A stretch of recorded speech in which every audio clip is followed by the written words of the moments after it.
Orou Ana e disse: o meu coração se regozija no Senhor. A minha força está exaltada no Senhor. A minha boca se ri dos meus inimigos, porquanto me alegro na tua salvação. 1 Samuel 2, 1. Tema da semana: conflito e crise, os juízes. Está no ar o programa Lições da Bíblia. É bom demais ter a sua companhia, muito bom estarmos juntos mais uma vez para aprendermos mais da Palavra de Deus.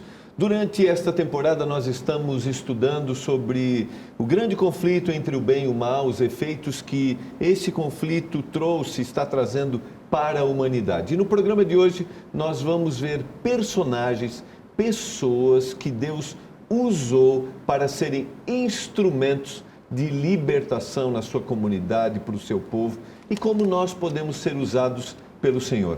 Nós temos a dupla que está retornando para esse segundo encontro, é o quarto da temporada, esse é o quarto estudo, e o segundo programa com o pastor Roger Menezes, pastor que trabalha na sede ali na Igreja Adventista para a região do estado de São Paulo, região central, pastor na Igreja Central de Jundiaí.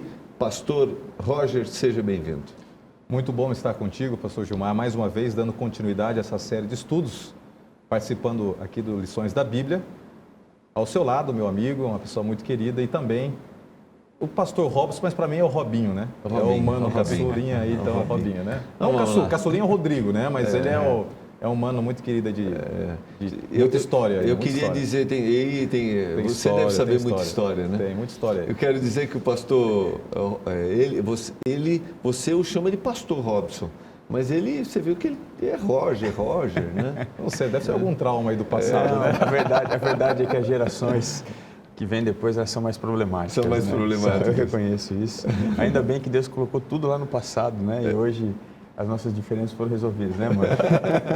Quantos anos você tem de ministério, Roger? Eu estou entrando no meu 14º ano de ministério. E o Robinho? 12º. 12º. Então, se formou, você estava no 4º ano, ele estava... No segundo ano. Segundo ano. Então... Fora isso também, né, em casa a gente aprendia muito, coisas boas e também coisas ruins, né, um com o outro. Mas eu sinto que ele foi uma grande parte, assim, da influência que eu tive, além do meu pai, que é pastor também, né, queria mandar um abraço, né. Mande um abraço lá. Seu Derli, Dona Vilma, lá na cidade de Serra Negra. Aquela pianista, a Dona Vilma, quando você entra lá naquele piano... Ela gosta destrói, é excepcional. E assim foi que a gente cresceu juntos, né, e acho que a visão do ministério também vem um pouquinho do irmão, né? A gente tem que reconhecer, pelo menos agora, né? Por favor, faça isso. Mas isso tudo é um legado da influência paterna também. Eu sou muito grato ao meu pai, minha mãe também, por nos ter transmitido esse amor pelo ministério, essa paixão por falar de Jesus, proclamar Jesus, e temos em Jesus nossa grande esperança. Muito legal. E é inédito para a gente ter dois irmãos pastores aqui. Tivemos pai e filho no programa anterior, nos dois programas anteriores aí, e estamos tendo dois irmãos aqui. Muito legal, muito legal. Pastor Roger, vamos fazer uma prece a Deus nesse momento, antes de abrirmos a palavra? Você pode orar? Senhor Deus, nossa gratidão pelo privilégio que temos de poder abrir a Tua palavra e estudá-la. Amém. E ao mesmo tempo temos a certeza e a segurança de que Teu Espírito está conosco, atuando em nós, nos dando a possibilidade da compreensão desta mensagem tão importante para os nossos dias também. Amém. Que nos conduza nos momentos aqui de estudo da Tua palavra, e oramos em nome de Jesus, nosso Senhor e Salvador. Amém, Senhor. Amém.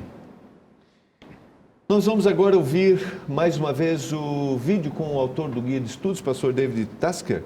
E eu quero dizer para você que você pode baixar no nosso blog, o endereço está aí na tela, o vídeo do autor, e você pode compartilhar. Sempre é muito interessante vermos aí, ouvirmos daquele que sistematizou o estudo da palavra, o seu comentário. Nesse momento, o comentário do autor do Guia de Estudos. Um dos livros mais tristes da Bíblia é o livro de Juízes. E é nesse momento em que não havia um rei, um líder, em que as pessoas faziam o que era bom a seus olhos. Você pode pensar que isso seria bom porque se eles estavam fazendo bem, estava tudo bem, mas era o oposto. No tempo de Juízes, existia um ciclo de obediência e desobediência que ia e voltava. E parecia que as pessoas nunca aprendiam que a desobediência causava uma quebra na conexão entre elas e Deus. Era só o caos. Então eles se voltavam para Deus quando a situação era caótica e as coisas voltavam a ser boas. E na sequência, o ciclo voltava ao estágio inicial. No tempo de Juízes, a adoração a Baal era muito forte. Pode ser estranho dizer, mas a adoração a Baal é o tipo de adoração predominante nos dias atuais. O que é a adoração a Baal? Baal era o deus da tempestade. Ele concedia a chuva. O que a chuva faz? Faz a plantação crescer, a grama crescer para os animais. E o que isso significa? Que você está rico. Se o seu campo e plantação está forte e saudável e florescendo, você será um homem rico. Então, um dos fatores principais da adoração a Baal é o dinheiro.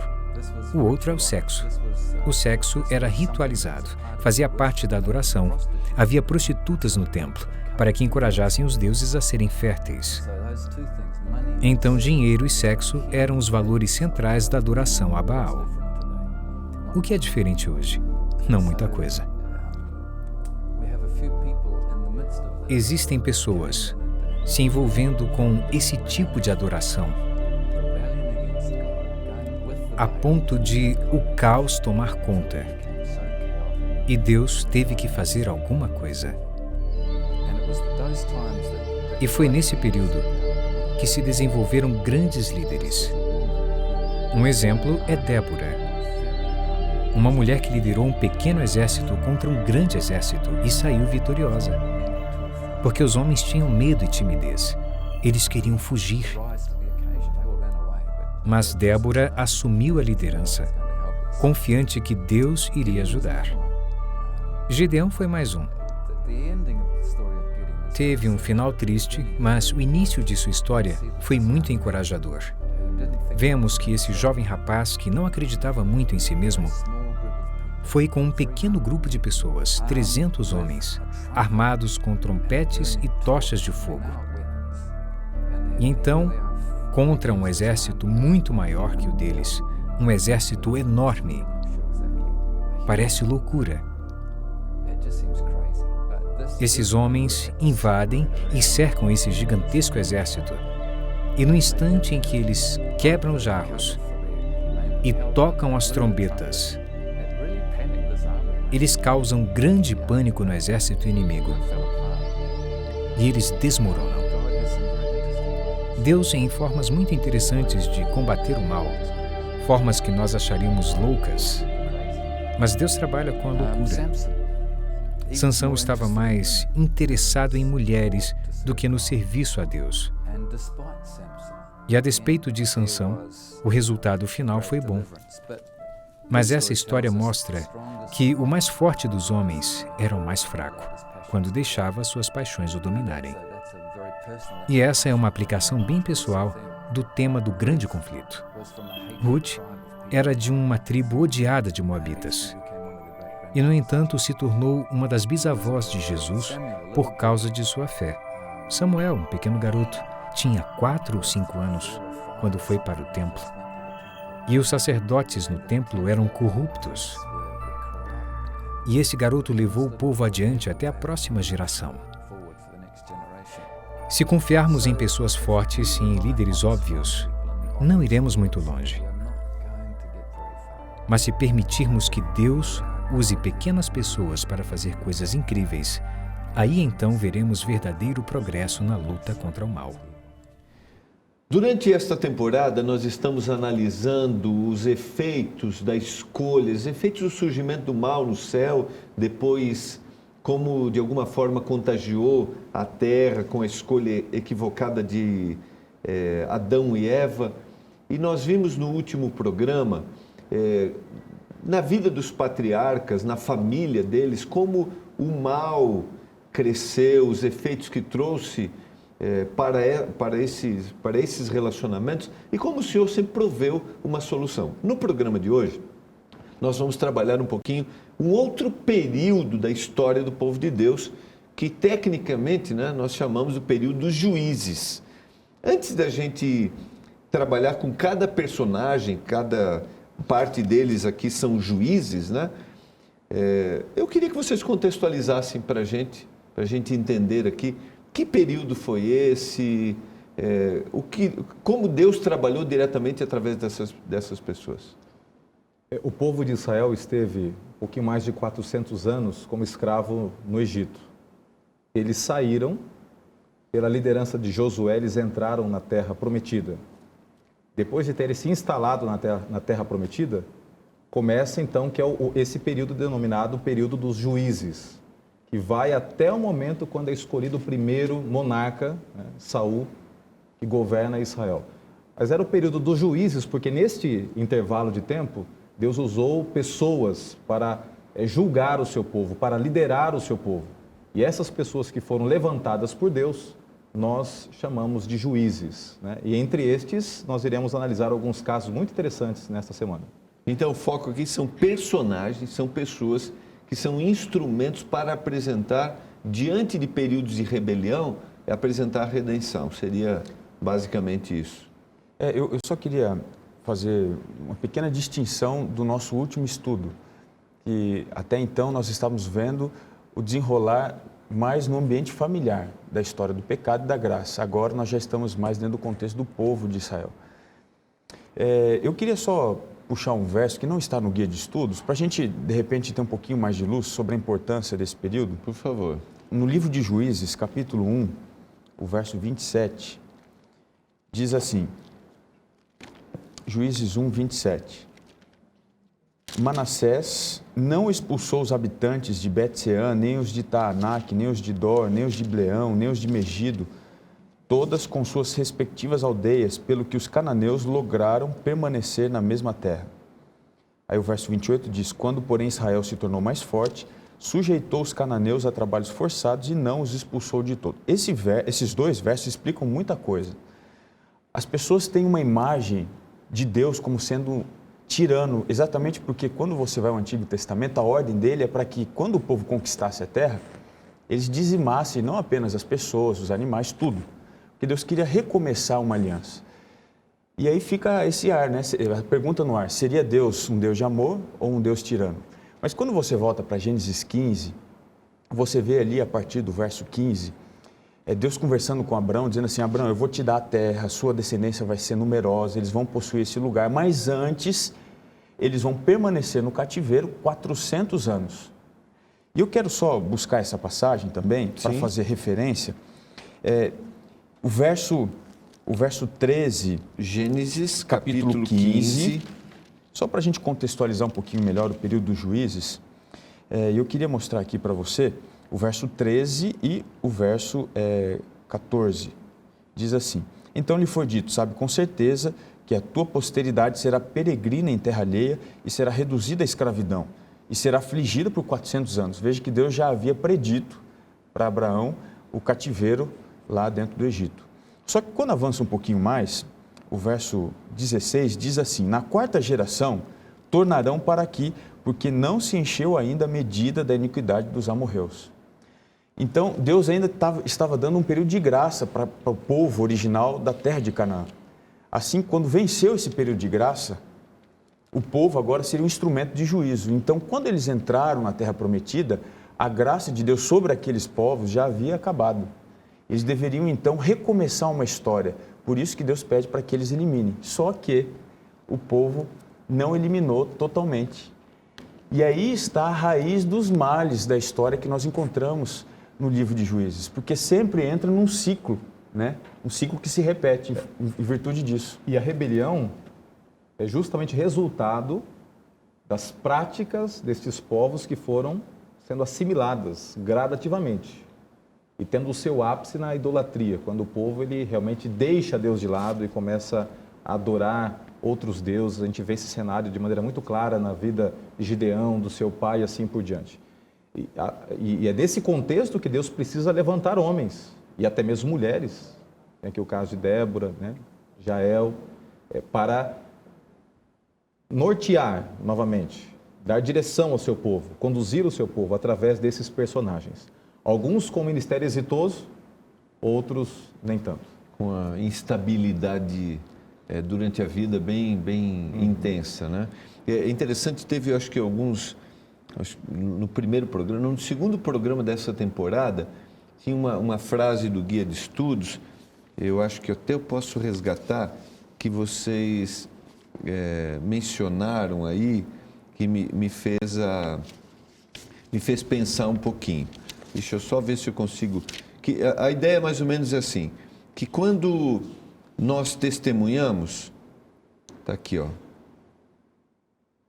a obra de testemunhar mina o poder que ele, Satanás, tem sobre as pessoas deste mundo e dos seres humanos, e dá aos seres humanos oportunidade de retomar sua obra original de expandir as fronteiras do reino de Deus.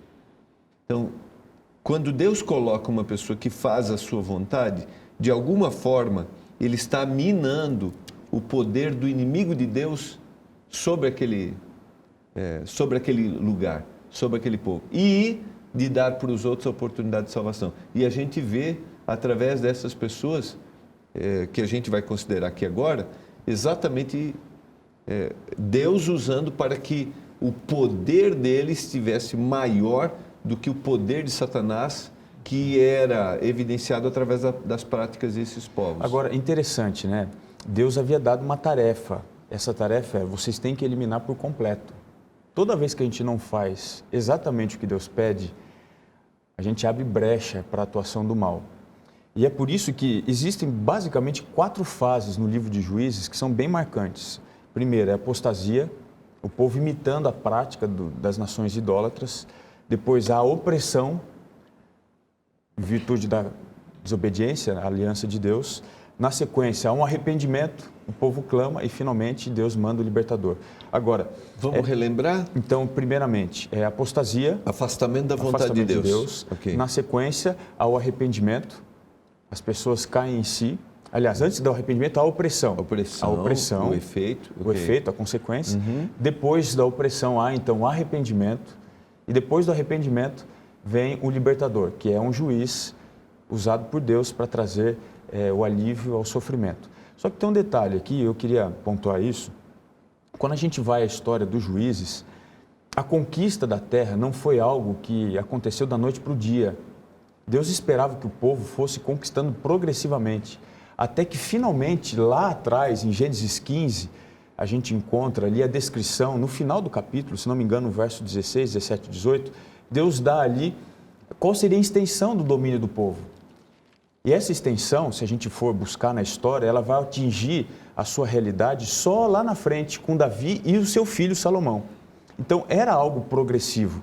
Só que em um determinado momento, o povo foi se acomodando e foi deixando de avançar, de buscar cada vez mais tomar posse daquele que era o lugar preparado por Deus. Muito bom. Nós vamos para o intervalo e voltaremos com a primeira, né? Uma juíza, que é Débora.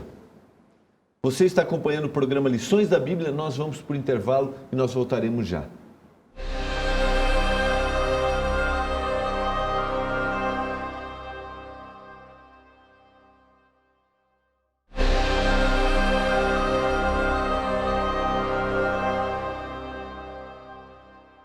Estamos voltando com os nossos 2 convidados de hoje, do programa de hoje, pastor Roger Menezes e pastor Robson Menezes. Nós estamos trabalhando o período dos juízes, explicamos, contextualizamos, e o pastor Robson foi interessante aquela análise de que eles deixaram com que os povos que habitassem naquela terra continuassem ali e, consequentemente, você comentou isso, eles foram absorvendo as práticas daqueles povos, mas agora Deus precisou intervir, porque eles estavam praticando aquilo que era contra a vontade do Senhor. E a primeira juíza que o Guia de Estudo cita aqui é Débora. Podemos falar um pouquinho a respeito dela e da sua atuação? No livro de Juízes, capítulo 4, nós temos aqui o relato introdutório da vida de Débora e o seu papel de interferir na história, de ser um instrumento nas mãos de Deus É interessante que o verso 4 do capítulo 4 diz que Débora, profetisa, mulher de Lapidote, liderava Israel nesse tempo. E isso é algo incomum. Talvez a nossa sociedade moderna, em que as mulheres conseguiram ter mais espaço, e é importante porque aos olhos de Deus não existe diferenciação, mas naquele cenário de exclusividade quase que de atuação de liderança por parte dos homens, uma mulher tomar a frente era algo muito improvável. Por isso que eu até destaco aqui que Débora era uma heroína improvável e Deus usou uma mulher para dar discernimento espiritual a uma nação que estava mergulhada na apostasia. E ela, assessorada, né, por Baraque, posteriormente é auxiliada por outra mulher, Jael, ela começa um processo de reforma e mostrar para as pessoas que a salvação vem do Senhor. E ela profetiza, ela conduz o povo nessa direção e, por fim, a nação, por esta liderança, consegue o livramento da parte de Deus. É interessante que, aparentemente, esta guerra, ela é desleal, né? Sim. Ela é desleal.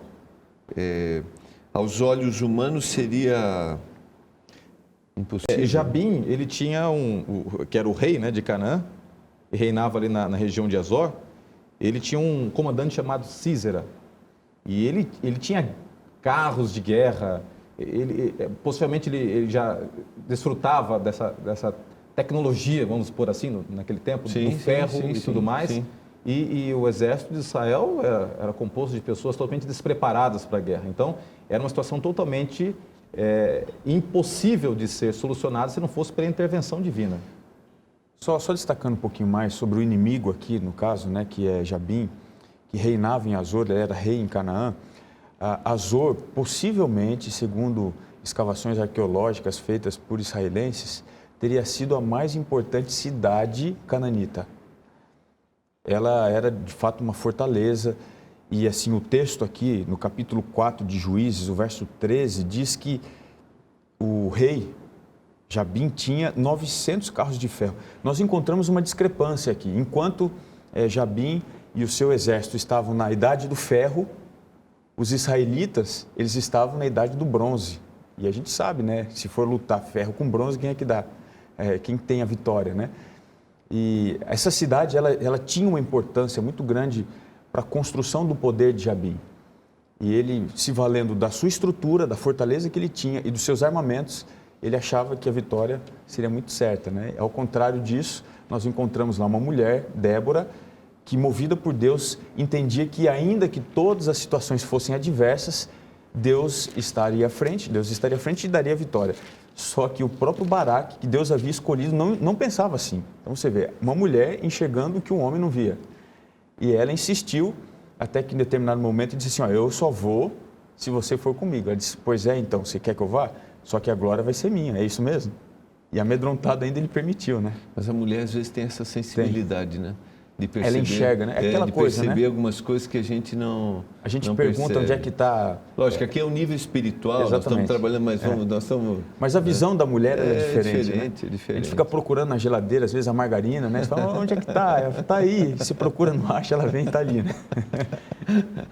Eu queria aqui ler um verso, capítulo 5 de Juízes, o verso 31 diz assim, assim, ó Senhor, pereçam todos os teus inimigos, mas os que te amam sejam como o sol, quando se levanta em sua força. É interessante que no próprio cântico de Débora você percebe essa visão, esse discernimento espiritual que ela tinha. Ela entendia que por maior que fosse a rebelião, o estado de apostasia, por maior que fosse o poder do inimigo, quando Deus se levanta para vindicar o seu povo, não há inimigo que resista, né? Como diz a palavra de Deus, agindo Deus, quem o impedirá? E é isso que faz dela uma pessoa diferenciada. A convicção de que Deus pode vindicar o seu povo, Deus pode levantar aqueles que aparentemente não têm nenhuma possibilidade de vitória. E um outro ponto interessante é que ela se tornou uma heroína improvável por causa disso, por essa visão, por esse discernimento espiritual que ela tinha. E o que pode acontecer com cada um de nós hoje? As pessoas pensam que, de repente, só uma pessoa qualificada, preparada, é que pode ter esse poder de liderança, de chamar o povo para Deus, mas não, Deus pode usar pessoas simples. como qualquer um de nós, como qualquer mulher que esteja assistindo esse programa. Deus pode usá-la como um instrumento de restauração espiritual no seu lar, na sua casa, no trabalho. Um jovem que talvez seja considerado inexperiente, Deus pode usar. Interessante que o livro de Juízes mostra isso, Deus escolhendo pessoas, capacitando essas pessoas. E o grande ponto é se eu vou aceitar esse chamado de Deus para ser um juiz, um libertador, né? Um instrumento nas mãos dele. Muito bom. Pastor Robson, quer comentar? Eu queria comentar um Sim. negócio. O verso 7 ainda, do capítulo 4, ele traz... Juízes, né? Livro de Juízes 4, o verso 7. Ele traz uma informação importante. Porque Débora, como profetiza, aqui no verso 7, ela dá a estratégia militar que Deus usaria para destruir o exército inimigo.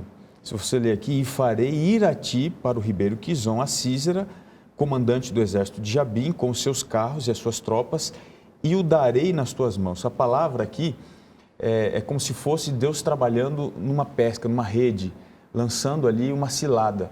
Então ela já propôs aqui para Baraque como ele deveria agir no momento da batalha, porque ela tinha convicção, que Deus já havia revelado isso a ela, que essa seria a forma pela qual o exército inimigo seria destruído. Muito bom. Só quero sublinhar, antes da gente ir para o próximo personagem, que muitas vezes podem parecer desleais as batalhas que a gente enfrenta como um seguidor do Senhor. Pode ser muito para poucos, ou seja, é muito forte e eu não consigo resistir. Mas como você falou, sempre quando Deus decide, eu vou cuidar do meu povo, não existe batalha desleal. Eu fico pensando em alguém que talvez esteja se sentindo assim, mas eu sou incapaz, você citou, né? Incapaz de ser usado, mas eu digo aqui, enfrentando uma batalha. E aí eu me recordo do texto, né? De Romanos, né? Se Deus é por nós, quem será? Quem será contra nós? Né? Que o poder de Deus está à nossa frente, a gente não precisa temer, né? É Romanos capítulo 8. Capítulo 8, né? Capítulo 8, a partir do verso... é o verso 31, né? Que diremos, pois, à vista dessas coisas? Se Deus é por nós, quem será contra nós? Então, quem vai te acusar? Quem vai intentar contra você? Ele vai fazendo pergunta, quem vai te condenar? Né? Então, só para o telespectador entender que quando Deus chamou a Débora, Deus estava realmente usando para dizer, eu vou cuidar do meu povo, ainda que a luta seja aparentemente desleal. E a Bíblia sempre afirma que Deus não nos permite ser tentados além da nossa capacidade. Então, não existe uma provação que exceda a nossa condição de reação. Quando a gente está com Deus, Ele nos ajuda... Não existe tentação que exceda a nossa capacidade de reação. De reação. Okay. De reação. Pelo poder de Deus. Pelo poder de Deus, né? Muito E a bem. Débora, como personagem, como uma juíza, nos faz entender isso, né? Muito bom. Podemos ir para o próximo, que dá também tem bem uma ideia de deslealdade aqui também, né? Que é Gideão. Podemos falar um pouquinho sobre ele? Depois de Débora, o povo de Israel ele fica em paz por cerca de 40 anos. Mas daí entra em cena os midianitas. Os midianitas, eles tinham uma cultura de ataque, quase que um ataque extracionista, porque eles entravam na terra, eles roubavam, eles saqueavam, eles assolavam e o povo de Israel não aguentava mais. É óbvio que aqui entra em cena o que o Robson colocou. Havia o ataque, porque isto era consequência de um povo que escolhia deliberadamente por suas ações retirar-se do poder cuidador e protetor de Deus. E é nesse contexto que a nação clama ao Senhor e Deus volta-se com misericórdia para o seu povo e chama um outro personagem improvável. Improvável porque era um rapaz que trabalhava no campo, não tinha um poder de liderança na área militar. Ele não era desse campo, desse meio, né, bélico, não, ele não era disso. Mas no meio desse contexto, Deus apresenta para Gideão uma visão muito mais ampla. eu vou usá-lo como um instrumento de libertação. E Gideão não conseguia ver como Deus o contemplava, como Deus o enxergava, porque a visão de Gideão era uma visão totalmente restrita à sua limitação humana. O que ele não entendia é que Deus pode, como eu mencionei há pouco, pegar uma pessoa desqualificada e qualificá-la pelo seu poder, até para que a glória seja dele. E é nesse contexto que Deus chama Gideão, quando ele estava fugindo, né, cuidando, batendo ali o trigo no local em que era totalmente, ou melhor, estava no lagar, né? Então, onde naturalmente era para estar cuidando de uva. Então, ele usa de um subterfúgio porque ele sabia que ia ser saqueado a qualquer momento. É nesse contexto que o anjo do Senhor aparece o desafiando para o ministério, né? Eu só quero ler o texto que ele citou. Fizeram os filhos de Israel o que era mal perante o Senhor. Só para fazer referência que foi uma escolha. Por isso o Senhor os entregou nas mãos dos midianitas por 7 anos. Então, só para... Eu acho de uma ironia sensacional o discurso de Deus para com Gideão. No capítulo 6, o verso 12, o anjo do Senhor, a gente poderia inferir aqui que é o próprio Senhor Jesus, não dá tempo para explicar isso, né? Mas o anjo do Senhor, né? É uma manifestação de Deus, lhe apareceu e lhe disse: o Senhor é contigo, homem valente. Aonde que Gideão era valente? Engraçado é que Deus... Descobrindo que eu sou valente. Então... O Senhor descobriu que eu sou valente. E em todo momento você vê ele refugando, né? Mas Deus não nos enxerga como nós somos. Ele nos enxerga como nós poderemos ser, se aceitarmos o seu desafio. Deus sabia que podia transformá-lo, né? E Deus se preocupa até com os sentimentos de Gideão, porque Gideão estava totalmente inseguro. Ele se sentia despreparado para aquela missão. Então ele vai pedindo provas para Deus, né? Olha, Senhor, então se o Senhor vai libertar o povo através da minha vida, da minha liderança, então eu quero que o Senhor me dê evidências. Ele pega lá um novelo de lã e coloca na grama e fala: ó, Senhor, né? E vai propondo, né? Se amanhecer esse novelo seco, a terra molhada, é porque o Senhor está comigo. E Deus dá a resposta daquilo que ele tinha solicitado, daí ele pede de novo, numa situação inversa, ele vai pedindo evidências, Deus vai dizendo: eu estou contigo. Mas por que Deus se preocupa em confirmar esta aparente insegurança de Gideão? É porque Deus se preocupava com os sentimentos dele. Isso é uma coisa interessante. Porque Deus se preocupa com os nossos sentimentos, né? Havia um sentimento de dúvida. Sim. Porque ele expressou um sentimento de dúvida. E isso que você está falando é muito interessante, quando ele diz assim, ó: ai, Senhor meu. Olha como ele responde, né? Se o Senhor é valente, ele diz: ai. Ai, Senhor meu, o Senhor é conosco, por que nos sobreveio tudo isto? E que é feito de todas as suas maravilhas que os nossos pais nos contaram? Então, ele está expressando o sentimento. Eu queria que você continuasse o raciocínio, o respeito e a sensibilidade de Deus em dizer: eu estou preocupado com os seus sentimentos. É interessante que no cenário bíblico você vê pessoas sinceras, homens e mulheres, que questionaram a Deus. E Deus não menospreza nenhum questionamento sincero. Você vê que Moisés questionou a Deus, Elias questionou a Deus. Você vê aqui Gideão questionando a Deus. Nem sempre Deus responde o que nós queremos ouvir, mas Ele nos dá a segurança de que Ele está no controle. Olha, você talvez não entenda, mas eu estou cuidando de todo o contexto, e vai ser você. E você vai ser o instrumento. Então Deus tem a preocupação com os nossos sentimentos, mas ao mesmo tempo, mesmo que de forma ilógica dentro do nosso processo cognitivo de analisar e julgar o que é racional, Deus diz: vai por aqui, eu quero que você faça isso. E aí você vê a estratégia mais ilógica até do que de Débora, né? O caso de Débora, Deus, para enfrentar um exército de milhares e milhares, chama 300 homens. Sim. Voltando só um pouquinho na questão dos sentimentos, eu ouvi uma frase, não sei quem disse essa frase, mas vou reproduzir. Deus se incomoda mais com a hipocrisia dos santos do que com a sinceridade dos pecadores. E é verdade, né? Vamos sublinhar? Deus se incomoda mais com a hipocrisia dos santos do que com a sinceridade dos pecadores. Tudo que Deus precisava para despertar um juiz era alguém que reconhecesse a sua falta de capacidade. E ele é transparente. Deus fala: você é valente. Ele diz: ai, Senhor, eu não sou nada. Eu valente? Imagina, e aqui mesmo sou eu sou menor da casa do meu pai.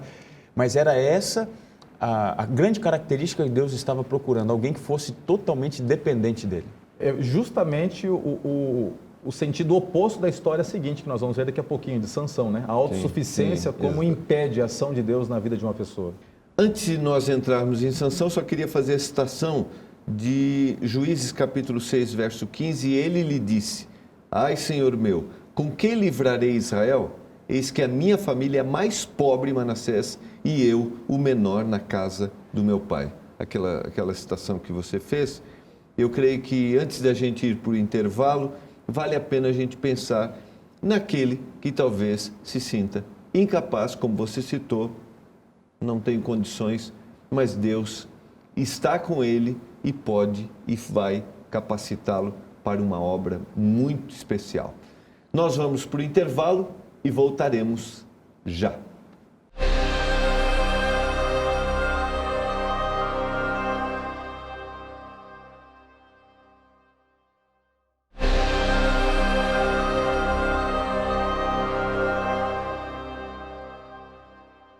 Estamos voltando para o nosso último momento. Eu vou começar agradecendo, porque nem sempre no final dá tempo de agradecer. Obrigado, pastor Roger, meu colega. Satisfação muito grande. O privilégio foi todo meu de estar aqui, não? Robinho, pastor Robson, desculpa, vamos. Pastor Robson. Pode ir no popular, não tem problema. Meu colega, está um pouco mais distante, mas já esteve conosco mais próximo, né, Roger? É verdade. Uma alegria, obrigado, viu? Eu que agradeço, olha, a gente quando assiste em casa, esse programa é muito abençoado. Poder estar aqui, a gente com certeza é em dobro abençoado. Satisfação. Mais uma vez, abraço, pastor Derli, professora Vilma, satisfação, viu? Olha, os dois são especiais aqui. Toda a família é muito especial. Delma, não posso esquecer de você, Delma, viu? Deus abençoe muito.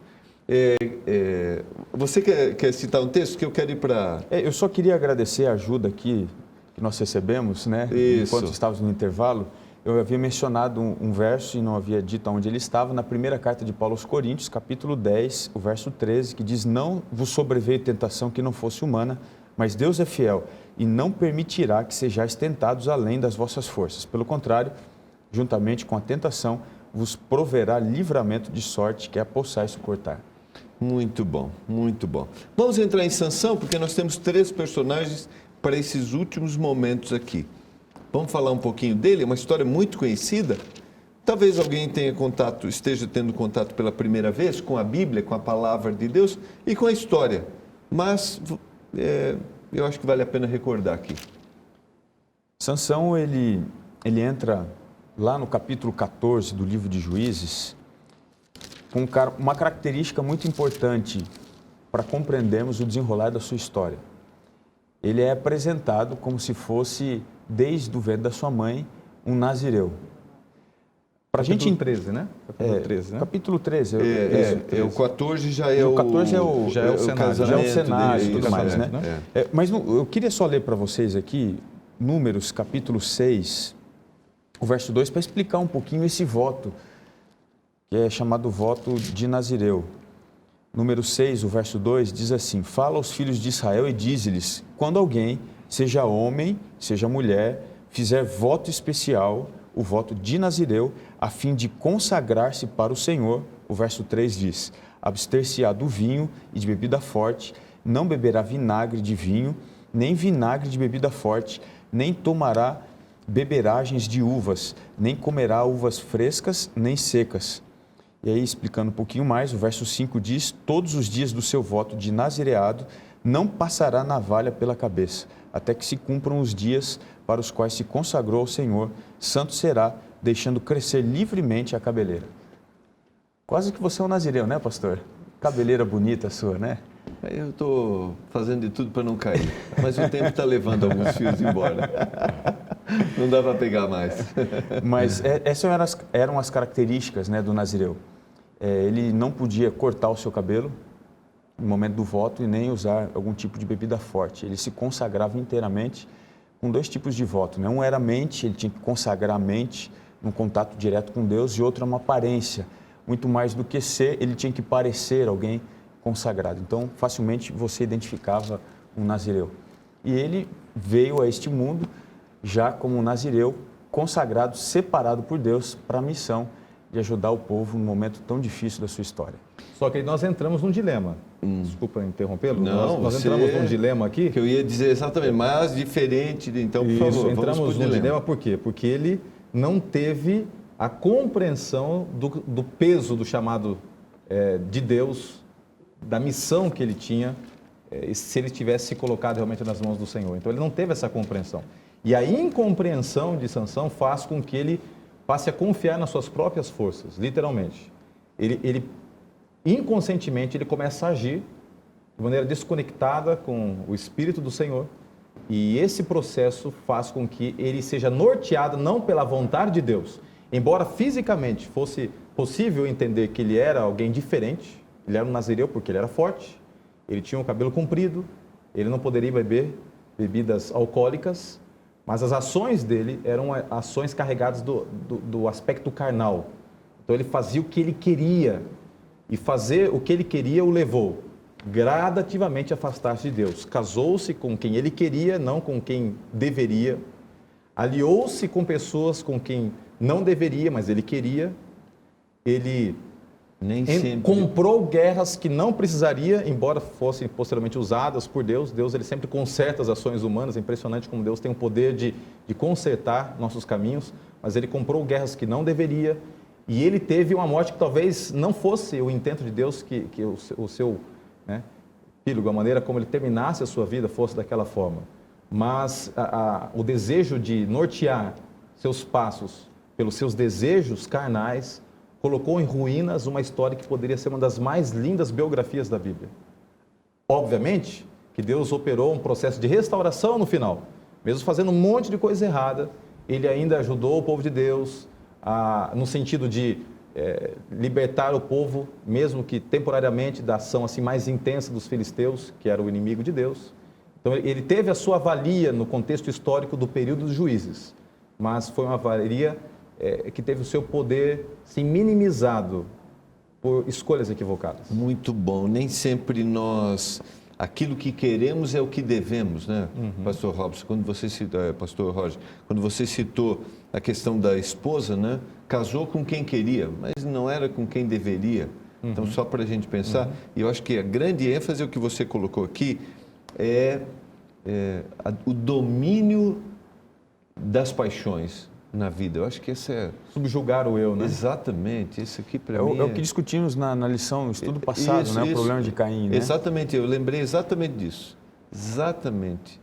E o interessante é que esse personagem, Sansão, vai aparecer na galeria dos heróis da fé. Como é que pode Hebreus isso? 11, né? Em Hebreus 11, né? O capítulo 14 de Juízes, o verso 4, traz uma informação interessante. Mas seu pai e sua mãe não sabiam que isto vinha do Senhor, pois este procurava ocasião contra os filisteus, porquanto naquele tempo os filisteus dominavam sobre Israel. Veja, ainda que as batalhas que ele lutou não fossem as travadas dentro do contexto de Deus, ainda assim Deus estava usando aquele homem cheio de problemas, cheio de defeitos, cheio de autossuficiência. Então, quando Deus ele trabalha, ele nos usa a despeito das nossas deficiências e pode nos transformar em heróis da fé. E Deus usa aqui a derrota, a humilhação para ser a vitória. E é interessante também destacar que você nunca pode mensurar, né? Você não pode julgar a vida de uma pessoa antes do capítulo final. Porque ele está na galeria dos heróis da fé, porque nos momentos finais da sua vida ele reconheceu seus erros, a ineficácia das suas escolhas e apelou à graça de Deus, implorando que Deus o usasse mais uma vez, né? Se ele tivesse, durante toda a sua vida, Senhor, me usa como o Senhor quer que eu seja usado, deseja que eu seja usado, mas enfim, no último momento a gente vê o mesmo cenário, o ladrão da cruz, né? O ladrão lá no cenário da cruz, ao lado de Cristo. Então, pode ser que alguém olhe pelo retrovisor da sua vida e veja tantas escolhas equivocadas, mas lembre-se, você está vivo, então você pode viver a graça de Deus hoje. A graça de Deus tem o poder de suplantar as escolhas equivocadas do passado. Não julguemos a vida de uma pessoa antes do seu capítulo final. É uma boa frase para a gente guardar, né? Para a gente anotar. Não julguemos a vida de uma pessoa antes do seu capítulo final. Muito bom. Vamos para o próximo. Ruth, podemos considerar? Eu acho que o caso de Ruth é um pouquinho diferente dos outros que já discutimos. Sim, ela não... Não necessariamente ela foi uma juíza, Sim, mas ela viveu sim. nesse período. Sim. E o que eu acho interessante na história de Ruth é que ela, na genealogia de Jesus, é citada como uma das mães de Jesus. Especialmente no Evangelho de Mateus, no capítulo 1, nós encontramos algumas mulheres compondo a ascendência de Jesus, coisa extremamente improvável. Nós temos Raabe, que tinha um passado extremamente negro, também faz parte da genealogia de Jesus. Temos Tamar, teve um relacionamento todo estranho, né, com Judá. E ainda nós temos Maria, que foi a mãe de Jesus, que aos olhos de hoje, no popular, ela teria fornicado. Então você vê que, ainda que as pessoas não preencham as expectativas, Deus pode usar essas pessoas, como é o caso de Ruth. Uma estrangeira foi trazida para ser uma das mães de Jesus. No caso de Maria, você citou, seria julgada de forma equivocada, porque o Espírito Santo que a concebeu. Sim, né? mas assim, para as pessoas, Com eles não tinham esse discernimento, exatamente, né, de entender que a concepção foi pelo Espírito. Exatamente. As pessoas veem as aparências. E né? até por isso o José queria fugir, né, para preservar de alguma forma. Né? Vamos só contextualizar Ruth, lembrar um pouquinho a respeito dela? Certo. Ela... Ruth, ela morava na terra de Moabe, e a história dela se cruzou com a história de Noemi. Noemi, juntamente com o seu esposo, Elimeleque, fugiram de um momento de fome terrível, mais uma vez o juízo de Deus caindo sobre a nação de Israel pelo afastamento, né, dos desígnios dos céus. Então, uma vez que o povo se afasta, sempre vem o juízo, daí vem o clamor, e é esse ciclo que nós mencionamos lá no começo do estudo. Então, ela foge da seca, da fome e vai para Moabe. E aqui tem algumas cenas interessantes. A primeira das cenas que eu queria destacar é que quando Noemi foi para lá, com seu esposo, seus filhos, ela buscou na terra do inimigo pleno alívio, mas ela não encontrou a suficiência, né? Ela não encontrou a redenção que ela tanto almejava na terra do inimigo. Isso a gente pode extrair uma lição disso, né? Que às vezes a gente está sofrendo, está colhendo consequências difíceis, fazendo parte do povo de Deus e pensa, se eu saísse e fosse lá... Não é assim.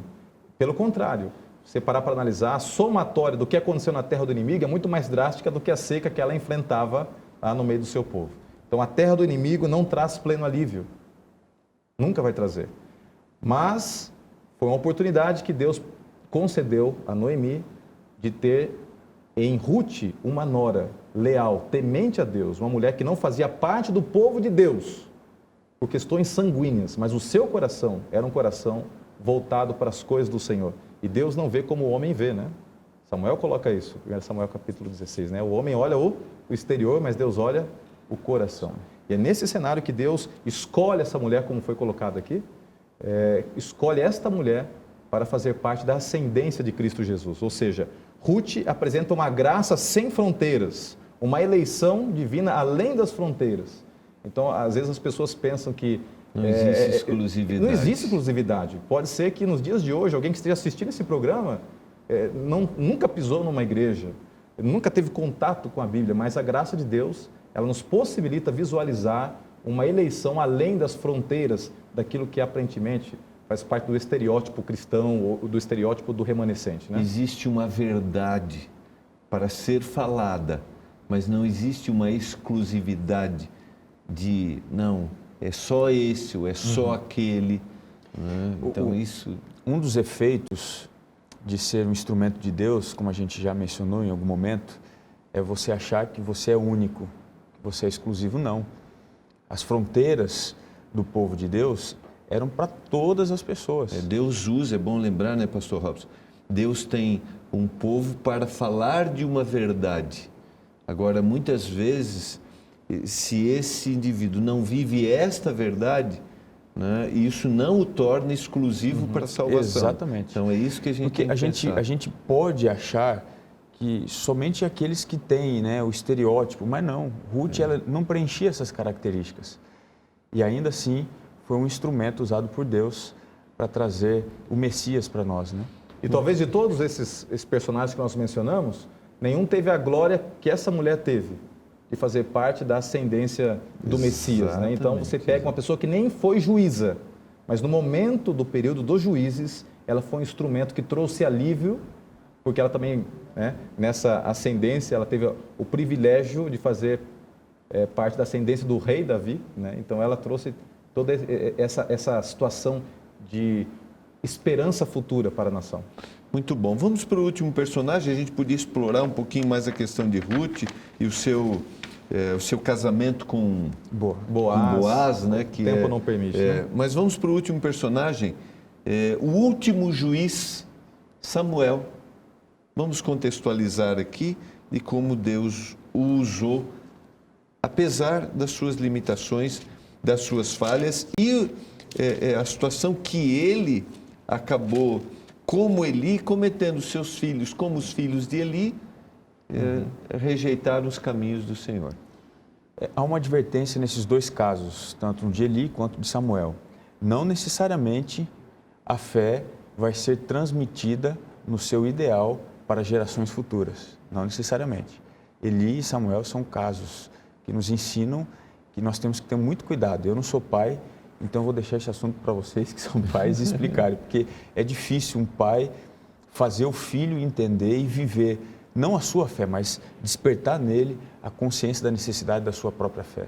Agora, o ponto aqui da história é o seguinte: Samuel, ele por si só era uma dádiva de Deus.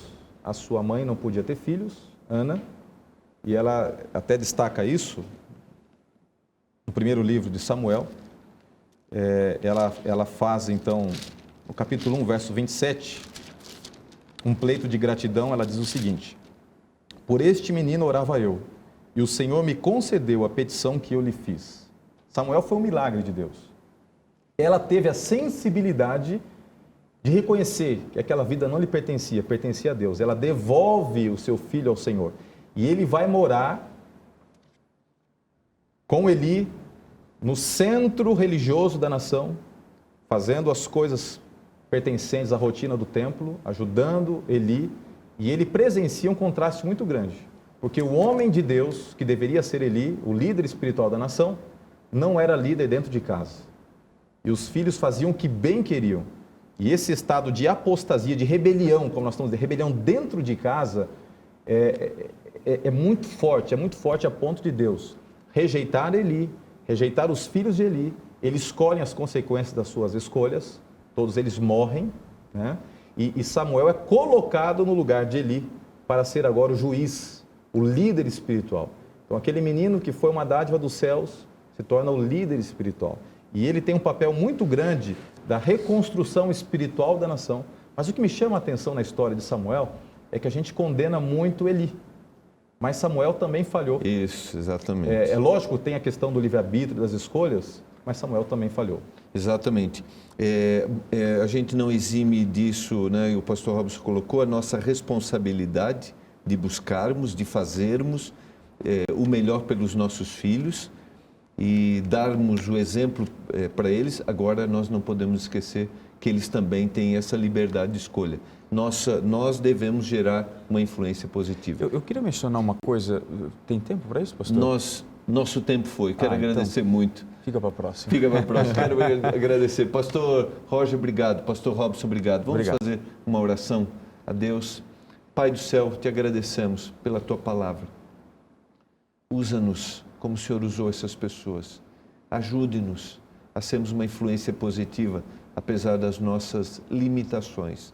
Clamamos por isso em nome de Jesus. Amém. Amém. Foi bom demais ter a sua companhia. Não esqueça as palavras de Jesus.